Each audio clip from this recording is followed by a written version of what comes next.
Así es, Señor. Una iglesia sin mayordomía cae en pecado. Así es. Y hay un concepto que quizás en otra oportunidad yo pueda trabajarlo a través de la palabra y comunicárselos, que es que en la iglesia, hermano, Dios no solo considera el pecado en la calidad de la individualidad, también Dios considera el pecado desde la comunidad. Dios no solo tiene una relación con nosotros, sino ve como individuos que cometemos errores o pecamos o tenemos una actitud contraria a su voluntad. Dios también nos ve como comunidad, como iglesia. Y eso está reflejado en la Biblia, cómo Dios trata a su pueblo en relación a esto, cómo Dios trata con Israel acerca de su relación con Él, con el Dios del pacto. Y de la misma manera también lo vemos reflejado en la Biblia, cómo Dios trata a la iglesia. Recuerde ya en el libro de Apocalipsis cuando comienza Jesús a decirle a las iglesias que han sido inoperantes, no en la particularidad de un individuo, sino como comunidad, iglesias que parecen que tienen vida, pero que en realidad están muertas. Entonces Dios no solo nos ve como individuos, sino que también nos ve como pueblo, como iglesia, como cuerpo. Y eso es interesante considerarlo desde el punto de vista teológico, entenderlo para que podamos comprender entonces cómo se relaciona esta palabra para nuestra vida. En nuestro primer sermón dijimos que Dios era 2 veces dueño de nuestra vida, porque nos había creado y luego porque también nos había redimido, nos había salvado cuando estábamos perdidos, y entonces concluimos en esa oportunidad que Dios era el dueño absoluto de nuestra vida. Amén. En nuestro segundo sermón dijimos que nosotros éramos mayordomos de cosas específicas. Éramos mayordomos de nuestro entorno, de nuestro ambiente, del lugar en el que vivimos, de las cosas que administramos, desde la energía, desde la electricidad, desde apagar el televisor, cosas muy prácticas, objetivas. Se celebró a propósito hace un par de días atrás el Día de la Tierra. Y el Palacio de Gobierno apagó sus luces. Es interesante cómo el ser humano va tomando conciencia del deterioro que ha generado producto de su propia ambición. Dijimos entonces que nosotros éramos administradores de nuestro tiempo, éramos administradores de nuestros talentos, de nuestras capacidades, de todo lo que Dios nos había dado para salir adelante en la vida, e incluso para administrar en la iglesia, para servir en la iglesia. Nosotros éramos administradores de eso. Nosotros somos las personas que tenemos que bendecir a otros con lo que Dios nos ha dado. En nuestro tercer sermón dijimos que la mayordomía, y ahí escalamos un poco en la concepción teológica y dijimos que la mayordomía finalmente era culto. Alguien que comprende, un cristiano, una mujer, un hombre de Dios que comprende lo que es mayordomía, es alguien que comprende a qué Dios está sirviendo y cómo se le sirve a este Dios. Porque si entendemos que Dios es soberano, que es creador de todo, entonces nosotros nos presentamos delante de Dios ofreciendo y rindiendo toda nuestra vida delante del Señor. Desde nuestras emociones hasta nuestros recursos son presentados delante de Dios como ofrenda. Entonces el culto, dijimos, era la expresión, el culto público. Cada domingo el pueblo se reúne para expresar qué clase de Dios es el Dios que servimos. Y nuestro Dios es el dueño del cielo y de la tierra. Por lo tanto merece ser alabado, merece ser adorado con todo nuestro ser. Entonces me he propuesto en este cuarto sermón que veamos cómo se produce el deterioro, el descuido, la despreocupación de la mayordomía en el pueblo de Israel, el pueblo que Dios había escogido. Y cómo esta pérdida de mayordomía, cómo este pecado por falta de la mayordomía trae al pueblo de Israel pobreza, sufrimiento y destrucción. Quiero que abra su Biblia, por favor, allí en el libro de Malaquías, el último libro del Antiguo Testamento, antes de Mateo. Libro de Malaquías.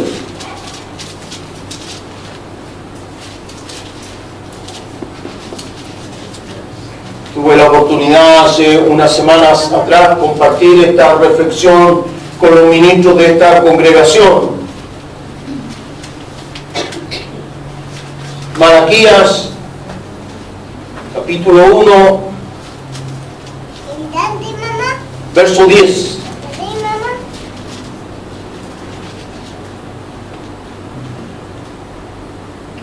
¿Quién también hay de vosotros que cierre las puertas o alumbre mi altar de balde?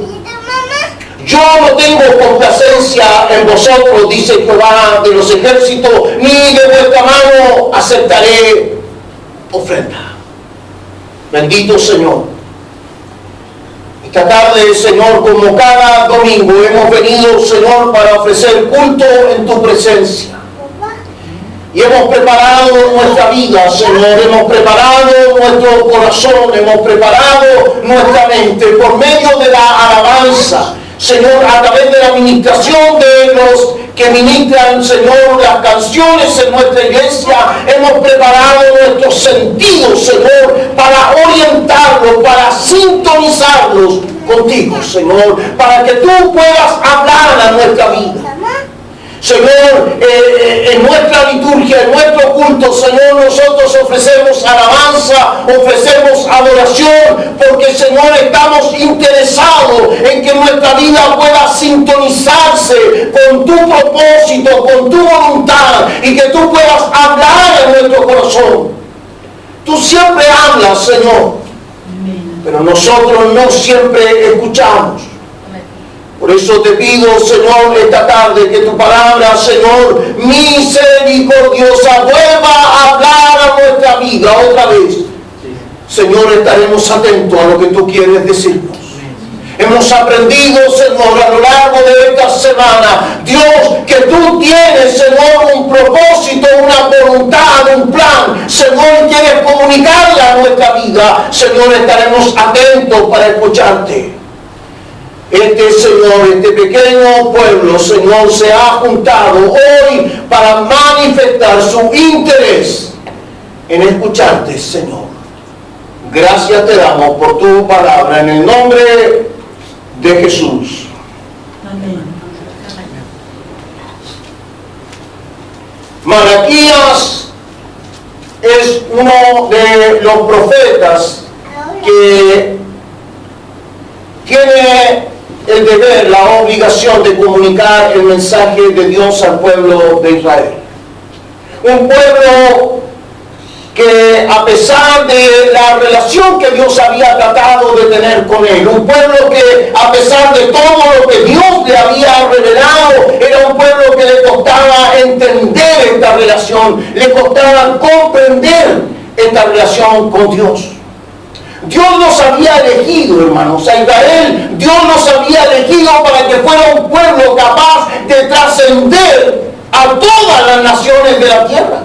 Esa era la finalidad con la que Dios había elegido a Israel. Israel era el pueblo que iba a ser capaz de comunicarle al mundo entero qué clase de Dios era el Dios verdadero. Ese era el propósito, esa era la finalidad con la que Dios había llamado al pueblo de Israel.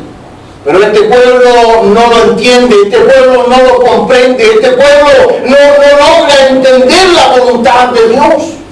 Y entonces constantemente se está desviando, se está equivocando, está pecando, está yendo en contra del Dios que lo había elegido y que había pactado con ellos. Malaquías tiene que cumplir uno de los momentos más ingratos de su ministerio. Tiene que enfrentar a Israel, porque Israel ha caído en pecado. Su pecado es justamente de lo que hemos estado hablando durante este mes. Pecado de falta de mayordomía en sus vidas. Y fíjese que el capítulo 3, que es uno de los capítulos más conocidos de este libro, y lamentablemente muy mal usado por algunos predicadores, un poco insolentes diría yo, ¿cierto? Que han usado Malaquías 3:10. Maldito soy con maldición por no traer los diezmos al pastor. Bueno, en realidad el capítulo 3, hermanos, lo que nos está enseñando es que la falta de mayordomía o el pecado de no tener mayordomía en nuestra vida se convierte en un círculo vicioso. Una iglesia que no entiende esto, hermanos, es una iglesia que va a comenzar a vivir su vida en un círculo vicioso. Es una iglesia que no puede proyectarse. Somos pobres, pero somos pobres porque no hemos aprendido a dar. Y como no hemos aprendido a darle a Dios, entonces nuestra pobreza nos hace disminuir nuestra visión acerca de Dios. Escucha, Israel, ustedes todos me han ofendido, dice Jehová a través del profeta Malaquías. Ustedes me han deshonrado. Todo padre es honrado, todo señor es honrado en la tierra, pero ustedes que son mi pueblo me han deshonrado. Y entonces el pueblo dice, ¿y en qué te hemos deshonrado, Señor? En que ustedes han traído delante de mí la oveja coja, enferma. Cuando traen su ofrenda, traen una ofrenda que está mala, que está podrida. Cuando ustedes llegan a mi casa no me alaban. Eso dice Malaquías. Sacerdotes de Dios, ustedes han menospreciado la mesa de los panes de la proposición. Qué interesante. No sé si algún día tenga el tiempo, hermano, de poder comentar estos pasajes en profundidad. Pero a la derecha del tabernáculo, cuando uno entraba al tabernáculo, a la casa de Dios donde habitaba la presencia de Dios, a la mano derecha, inmediatamente entrando a un lugar que se llama lugar santo, porque está el lugar santo y el lugar santísimo. En el lugar santo, a la mano derecha, había una mesa donde los sacerdotes se turnaban todos los días un sacerdote tenía que entrar al lugar santo y colocar 12 panes en la mesa de la proposición, porque eso significaba que Jehová estaría preocupado de proveer el alimento, el sustento, todo lo que Israel necesitaba para seguir viviendo. Pero el profeta ahora tiene que decirle, escucha Israel, ustedes han menospreciado la mesa de la proposición, ustedes han menospreciado la mesa de la bendición. Ustedes me han dejado de lado, se han olvidado que yo soy el Dios que provee para sus necesidades, que abre puertas, que tiene poder para hacerlos prosperar. Amén. Aleluya. Gloria a Dios. Entonces, cuando una iglesia no comprende eso, entra en este círculo vicioso y entonces nos convertimos en una comunidad que no se puede proyectar. Quisiéramos hacer evangelismo, nos gustaría hacer misiones, pero nunca hay recursos. Ese es un buen indicador, hermano, en una iglesia. Para un pastor es un muy buen indicador ver cómo va la economía, las finanzas de la congregación. Porque si la iglesia no tiene recursos es porque los hermanos no están trayendo recursos. Y si no están trayendo recursos es porque algo está pasando. Yo no centraría mi preocupación en las maldiciones. Centraría mi preocupación como pastor en qué es lo que está pasando. Porque escúcheme bien, yo quisiera orientar mi sermón de esta tarde para poder explicarle que una iglesia tiene dos grandes posibilidades. O se convierte en una iglesia que solo se extiende, o se convierte en una iglesia que trasciende. Amén. Entonces, lo primero que quisiera es que pudiéramos entender estas dos palabras. ¿Qué es extenderse? Cuando uno extiende algo es cuando uno comienza a desdoblar un papel, por ejemplo, un diario. Uno lo lleva todo doblado bajo el brazo, pero cuando quiere verlo lo extiende, lo abre. Extender algo, hermanos, es que algo tenga, que ocupe más lugar del que debe. Eso es extender algo, que algo ocupe más lugar del que debe. Israel, el pueblo del que estamos hablando en este pasaje, en este libro de Malaquías, era un pueblo que solo se había acostumbrado a extenderse, solo a ocupar lugar, pero se había olvidado de su misión principal.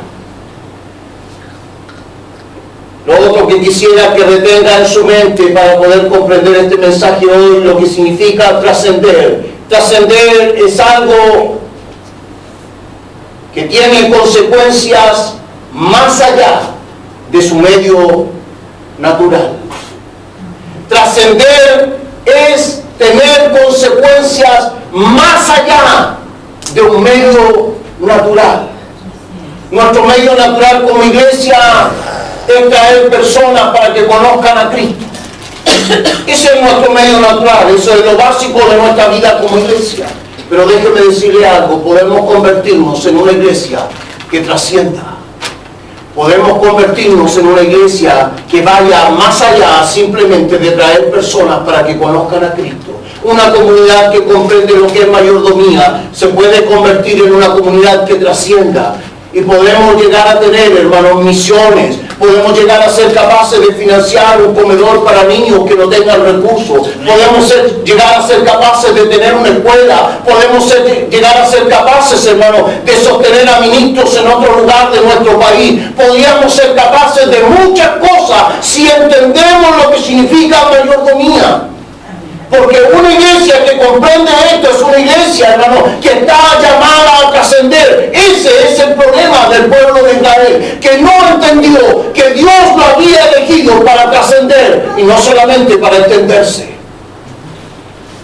No se trataba solo de tener hijos y de ser más israelitas y ocupar la tierra. Se trataba de ser capaces de revelar al Dios que los había elegido. Entonces yo quisiera que nos centráramos entonces en eso. Israel había pecado en su mayordomía. Había pecado porque había comenzado a tener en su corazón indiferencia ante el gran amor de Dios. Miren lo que dice el capítulo 1, verso 2 del libro de Malaquías. Yo os he amado, dice Jehová, y dijisteis, ¿en qué nos amasteis? Qué tremendo.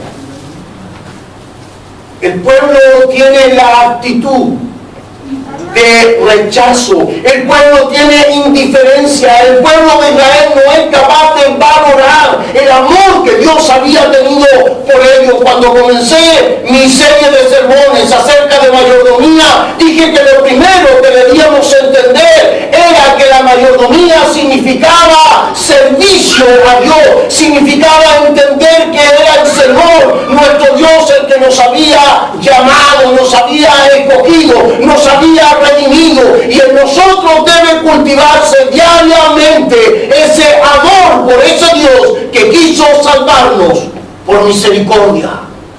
No había mérito alguno en nuestra vida, pero Dios quiso salvarnos. Eso es algo que Israel ha perdido en su corazón.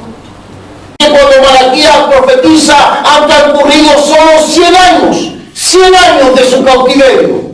Recién habían salido del cautiverio de Babilonia. Recién Israel había sido restaurado como pueblo. Recién Israel había construido su templo, su muralla. Había vuelto a ser el pueblo que Dios había elegido recién. Y ya se estaban olvidando de que eran pueblo solo porque Dios los había amado. Cuando en nuestro corazón hay indiferencia ante el amor de Dios, cuando en nuestra vida hay indiferencia ante el amor que Dios nos ha expresado, entonces estamos, hermanos, en riesgo.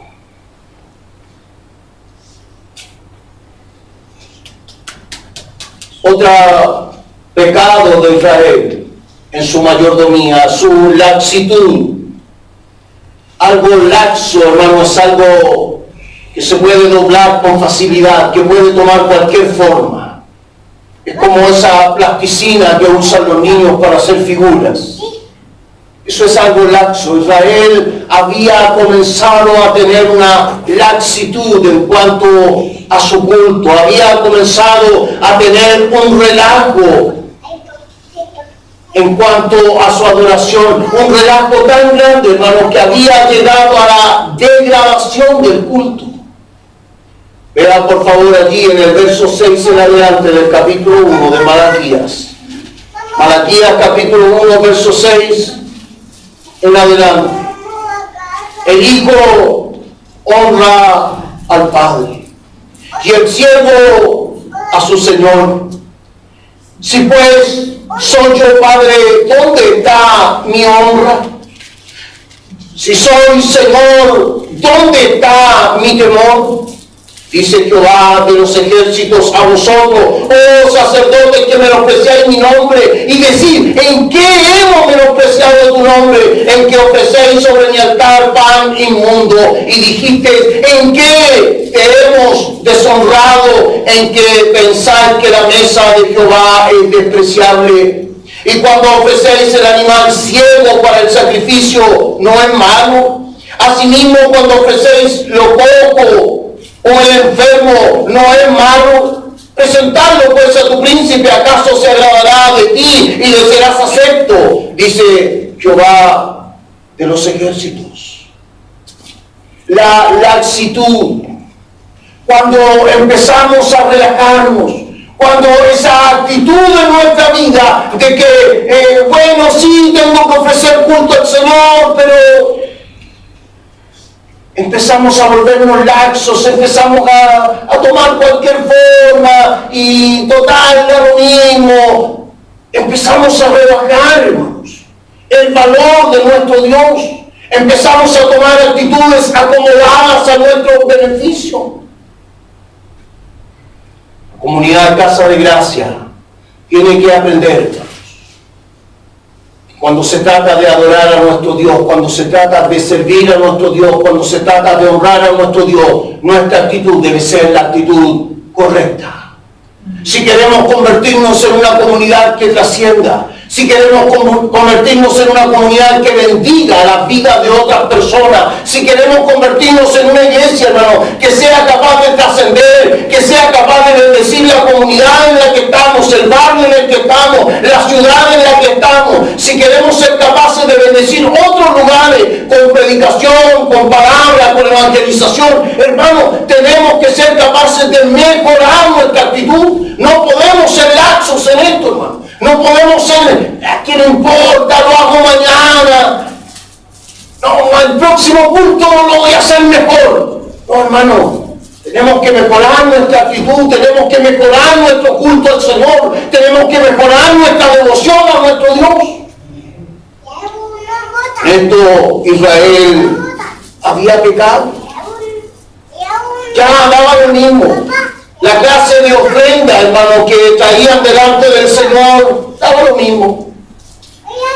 Jehová había dicho que delante de él no se podía sacrificar un animal que estuviera enfermo, que tuviera un defecto. Pero ahora ya estaban sacrificando animales ciegos, animales pocos. Claro, porque eso no se puede vender en el mercado. Eso no le van a dar lucas para el bolsillo. Mire, esto, hermano, es un círculo vicioso. Cuando yo trato de mejorar mi vida por mi propia cuenta, cuando yo trato de mejorar mi vida con mis propios planes, cuando yo trato de mejorar mi vida con mi propia astucia, cuando yo trato de mejorar mi vida con mis propias habilidades, entonces me estoy equivocando. Lo que tengo que entender es que mi vida va a mejorar si yo puedo sintonizar mi vida con Dios. Mi vida va a mejorar cuando yo pongo mi vida en la voluntad del Señor. Mi vida va a mejorar cuando someto mi vida a la voluntad de Dios que está revelada en su palabra. Cuando comienzo a considerar que Dios es lo más importante en mi vida, entonces mi vida va a mejorar. Hasta entonces solo voy a buscar cosas que son provisorias, soluciones que son provisorias, pero que luego se caen, se derrumban, me empobrecen. Y cada día más llegó un minuto, hermanos, en el pueblo de Israel en que ya no tenían ni siquiera que ofrecer delante del Señor. Porque así funciona esto. Si yo dejo de lado a Dios, lo dijimos y lo leímos incluso en el pasaje del sermón pasado, Dios personalmente se encargará de aplastar al soberbio, dice su palabra. Amén. Aleluya. Israel había caído en una falta de visión correcta acerca del Dios al que servía. Mire por favor al capítulo 3, del verso 6 en adelante.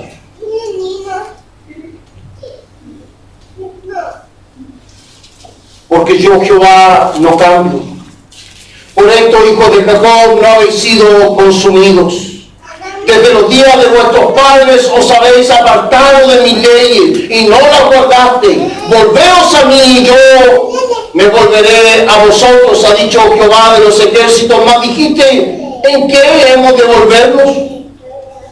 Entonces pregunta el profeta, ¿robará el hombre a Dios? Pues vosotros me habéis robado. Y dijisteis, ¿en qué te hemos robado? En vuestros diezmos y vuestras ofrendas. Maldito soy con maldición, porque vosotros, la nación toda, me habéis robado.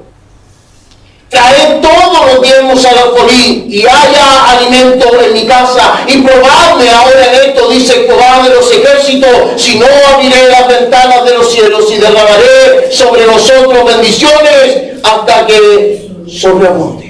Amén. Probadme ahora en esto, dice Jehová. Estamos frente a un pueblo que había justamente comenzado a tener esta actitud de desprecio, de desconsideración acerca de Dios. Y ya lo dijimos, hermano, una iglesia que entiende lo que es mayordomía, un creyente que entiende lo que es mayordomía, entiende que Dios no necesita plata. Hermano, nosotros no traemos nuestros diezmos y nuestras ofrendas porque Dios necesita dinero. Nosotros lo traemos delante de Dios en primer lugar porque reconocemos delante de Él que toda nuestra vida depende de Él. Amén, amén. Lo que Dios quería lograr de su pueblo era que aprendiera una absoluta dependencia. Que el pueblo aprendiera a confiar plenamente en Dios. Este es un acto, hermanos, de disciplina. Este es un acto de compromiso. Este es un acto de culto en nuestra vida. Tenemos que aprender, hermano, a rendir nuestra vida. Y justamente Dios apunta a aquello que más nos cuesta: el dinero. Israel había comenzado a robarle a Dios.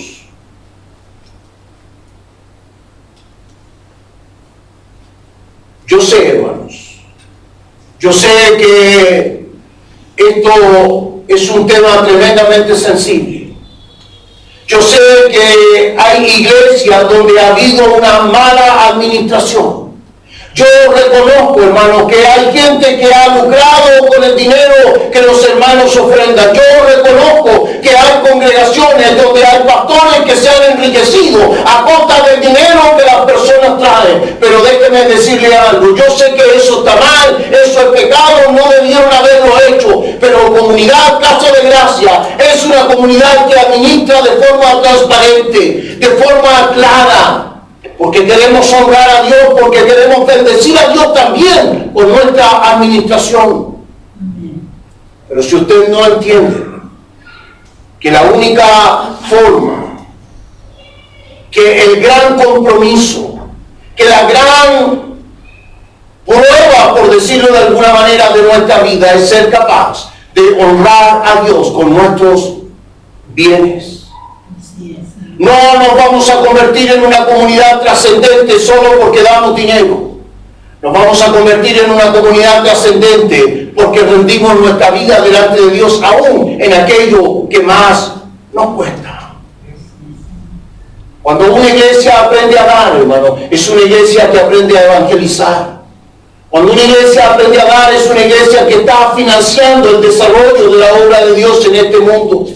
Cuando una iglesia aprende a dar, hermano, estamos haciendo que la palabra de Dios pueda llegar también a otros, que el evangelio pueda llegar también a otros, que otros también puedan ser bendecidos por la palabra.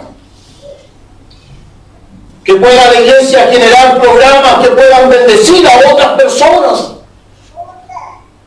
¿Cómo nos gustaría, hermano, poder bendecir hoy día en nuestro país, hermano? Tenemos una cantidad enorme de emigrantes que no lo están pasando bien, que necesitan ayuda, que necesitan, hermanos, que están viviendo en pésimas condiciones, que sus hijos lo están pasando mal, que probablemente a lo mejor podríamos haber generado una campaña de cuadernos y útiles escolares. A mí me hubiese gustado, hermano, haber tenido muchos paquetes de útiles escolares y haberlos regalado a esos niños que tienen que enfrentar por primera vez un colegio en un país distinto. Eso también es evangelizar. Eso es trascender. Eso no es extenderse. Eso no es simplemente extenderse, traer a alguien, invitar a alguien. Hermano, tenemos que ser una iglesia que sea capaz de bendecir. Y para bendecir, hermano, tenemos que comenzar entendiendo que para trascender tenemos que aprender a depender de Dios. Dios quiere bendecir nuestra vida. Dios quiere bendecir nuestra economía. Dios quiere bendecir nuestro trabajo. Dios quiere bendecir nuestras capacidades. Dios quiere bendecir nuestro negocio. Dios quiere abrir una puerta de trabajo que sea realmente de bendición para tu vida. Dios quiere y puede hacerlo. Pero debemos aprender a tener nuestra vida en sintonía con Dios. Israel había perdido esta sintonía. Entonces Dios le dice: mira, ustedes actúan con indiferencia delante de mí. Yo voy a tocar su cementera. La cementera, hermanos, es donde se guardan las semillas. Es el banco de semillas para cada año poder cultivar la tierra. Entonces Jehová le dice: mire, esto voy a hacer yo. Yo les voy a tocar su cementera, yo les voy a podrir su semilla. Y entonces el próximo año ya ni siquiera van a tener semilla. Y entonces ya ni siquiera va a haber fruto. No hay problema. Dice Jehová: ustedes quieren actuar así conmigo. Esta es la actitud que ustedes quieren tener conmigo, ningún problema. Pero no se olviden que yo soy el dueño de todo. No se olviden que yo soy el que tiene el dominio de todas las cosas. Si quieren jugar, jugamos. Juguemos a ser pobres. Pero también en el capítulo 3 le dice: ahora ustedes han pecado desde siempre. Ustedes desde siempre han tenido una actitud rebelde y soberbia. Pero si ustedes se vuelven a mí, yo me volveré hacia ustedes. Pruébenme. Qué interesante, hermano, cómo está planteado este pasaje. Probadme ahora en esto. Traigan su diezmo, traigan su ofrenda, ríndanse delante de mí, ténganme a mí como el Dios soberano sobre su economía. Pruébenme. Y yo derramaré bendiciones hasta que sobreabunde. Hermano amado en el Señor, yo creo firmemente en un Dios que puede bendecir nuestra vida. En un Dios que puede bendecir nuestra economía, en un Dios que puede cambiar nuestra realidad financiera. Pero debemos aprender a depender de Dios en todo momento, en toda situación. Entonces, una falta de mayordomía, una iglesia que no se disciplina en esto, una iglesia que no aprende a rendir su vida en esto, hermano. Es una iglesia que va a comenzar a girar en un círculo vicioso de dificultad, de problemas, de nunca poder proyectarse, de nunca poder crecer, de nunca poder hacer un programa, de nunca poder hacer nada, porque no tenemos para dar y entonces tampoco tenemos para hacer. Una iglesia que aprende a hacer las cosas de manera distinta. Una iglesia que aprende a ofrendar, que aprende a dar, que aprende a bendecir la obra de Dios. Es una iglesia que va a poder generar programas, hermano. Mira, yo puedo asegurarte, hermano, que Dios va a bendecir, que Dios va a prosperar. Si comenzamos, hermano, a hacer algo, aunque sea pequeño, Dios se va a encargar de añadir. Hace muchos años atrás estaba pastoreando una iglesia en el sector de Peñarolén, en un lugar socialmente muy crítico, con muchos niños en situaciones muy críticas, muy difíciles.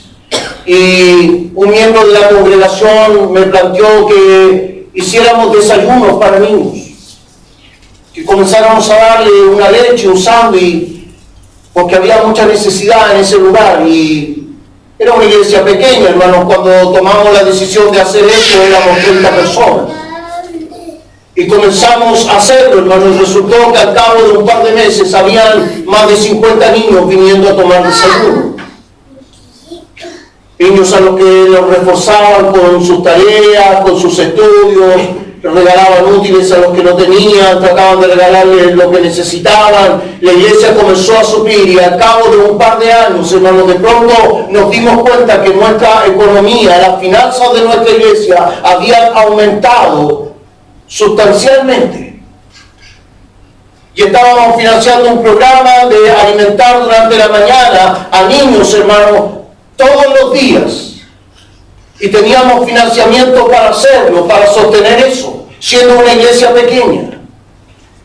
Hoy día esa congregación tiene 300 miembros, hermano.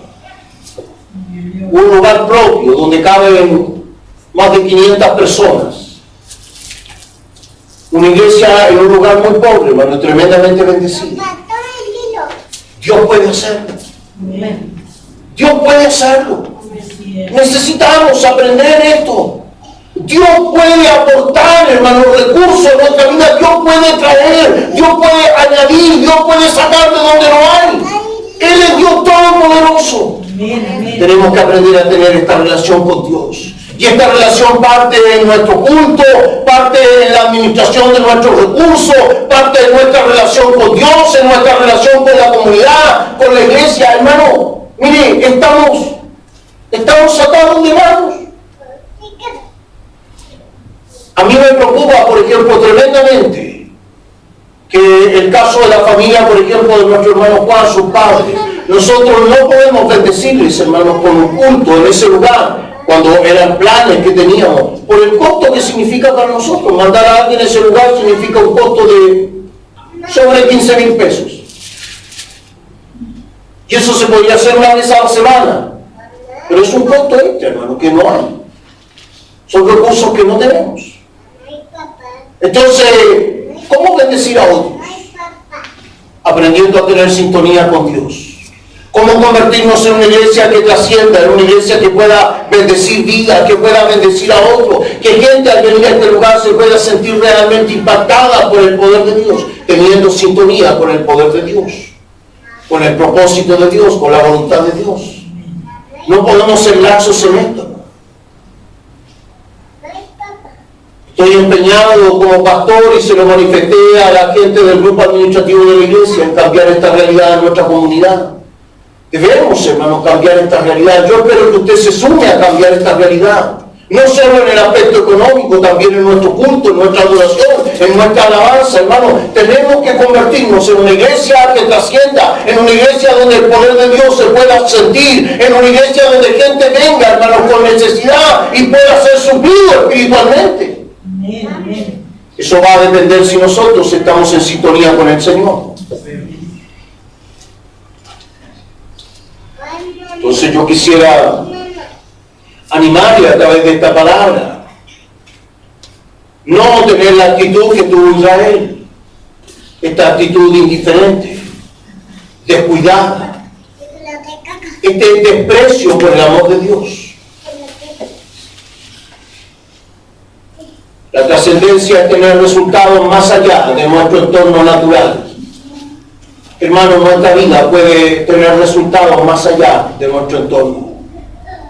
Estoy seguro, hermano, de que si un miembro de nuestra iglesia llegara a la casa de alguien que tiene necesidad en el barrio en el que vive y pudiera suplir esa necesidad, tendríamos una puerta abierta para poder predicar la palabra.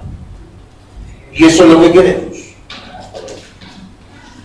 No quisiéramos solo llegar con un mensaje, hermano, nos gustaría también llegar con algo que bendiga.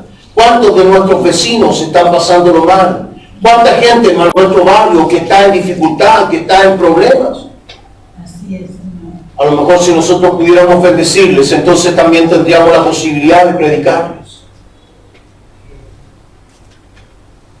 Comentábamos con las hermanas de la escuela bíblica, hermano, nos gustaría que la escuela bíblica de niños, hermano, pudiera llegar a algún barrio donde pudiéramos evangelizar a esos niños. ¿Pero qué les llevamos?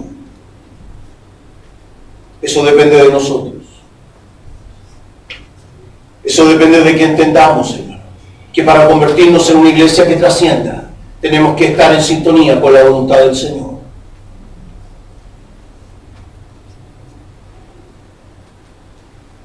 Una congregación que entiende y practica su mayordomía es una congregación que trasciende porque sus cultos están llenos de la presencia de Dios.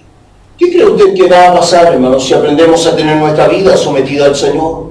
Si tenemos una visión de gloria de Dios, no una visión de desprecio, sino una visión de gloria de Dios. Si llegamos a este lugar con una visión de gloria de Dios, entonces Dios en este lugar se va a ver honrado, bendecido. Su presencia va a estar en medio de nosotros. Amén, amén. Una iglesia que entiende la mayordomía es una congregación que no necesita hacer esfuerzos sobrehumanos. Yo estoy convencido de esto. Una iglesia que tiene una buena y correcta mayordomía no necesita hacer esfuerzos sobrehumanos para mantenerse o para poder mantener el ministerio. Soy enemigo de eso y quisiera decirlo, hermano. Aprovechar esta serie de sermones sobre mayordomía para decírselos. Hermano, yo no creo ni estoy dispuesto a hacer esfuerzos sobrenaturales para poder tener un programa radial para que gente nos escuche. Yo no creo, hermano, que la iglesia necesite hacer esfuerzos sobrehumanos, hermano, para que el pastor pueda estar predicando en televisión para que gente lo conozca. Porque hoy día por barato, hermano, una hora en radio significa 700,000 pesos o quizás más. Eso no es correcto, eso no es una correcta mayordomía. Nosotros vamos a llegar a tener a lo mejor un programa radial cuando tengamos los recursos para financiarlo. Así funciona, hermano, desde mi punto de vista, una correcta mayordomía. Yo no puedo estar cada domingo, hermano, en la mitad del sermón diciéndole, hermano, hoy día Dios te va a bendecir, ¿cuántos me dan 5,000? ¿Cuántos me dan 10,000? Yo no creo en eso, hermano. Yo creo en una congregación que aprende, que entiende, que comprende lo que es mayordomía, viene a la presencia del Señor con sus recursos para aportar, para que la obra de Dios pueda avanzar. Amén, amén. Pero no puedo estar haciendo un remate del Evangelio, hermano, para poder conseguir las lucas que necesito para pagar el programa. Eso no es correcto, porque eso sería una mala mayordomía. Vamos a crecer en la medida que nosotros podamos sumergir nuestra vida en la presencia de Dios. La medida de nuestro crecimiento, hermano, la medida de nuestro tamaño, el porte de nuestra comunidad va a depender de que nuestra vida esté sumergida en la presencia de Dios. De que toda nuestra vida, mi hermano, Quiero que levanten la mano aquí. ¿Cuántos están sin trabajo ahora? ¿Cuántos no tienen trabajo? Sinceramente, levante su mano sin miedo. 3. Tenemos 3 personas. Mira, hermano, una iglesia que trasciende. Una iglesia que trasciende. Es una iglesia que tiene poder para orar, para que Dios abra puertas y dé trabajo a los que están sin trabajo. Amén, amén. Porque nosotros adoramos a un Dios todopoderoso. ¿Cuántos creen eso? Amén, amén. Entonces, si nuestra vida está en sintonía con Dios, si nuestra vida está en relación con Dios, entonces Dios es lo suficientemente poderoso para abrir puertas, para bendecir, para prosperar. Y eso finalmente va a significar prosperidad también en la iglesia. Yo quisiera que entendiera eso. Entonces, para trascender necesitamos estar sumergidos en la presencia de Dios, sintonizados con la voluntad de Dios. Debemos tener una visión correcta, una actitud correcta acerca de lo que Dios nos ha dado. Yo quisiera que esta fuera una comunidad bendecida. Y una comunidad bendecida es una comunidad que aprende a dar. Amén, amén. Que aprende a depender del Señor. Gloria a Dios. Que el Señor nos ayude. Amén. Cierre sus ojos, por favor.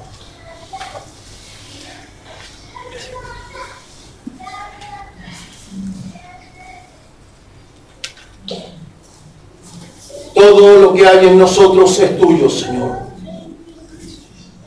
Todo cuanto hay en nuestra vida, en nuestro hogar, es tuyo, Señor. Dependen de ti. Precioso Señor, en esta hora yo quisiera orar. Orar por esta, Señor, la comunidad Casa de Gracia. Señor, quisiera que los hermanos...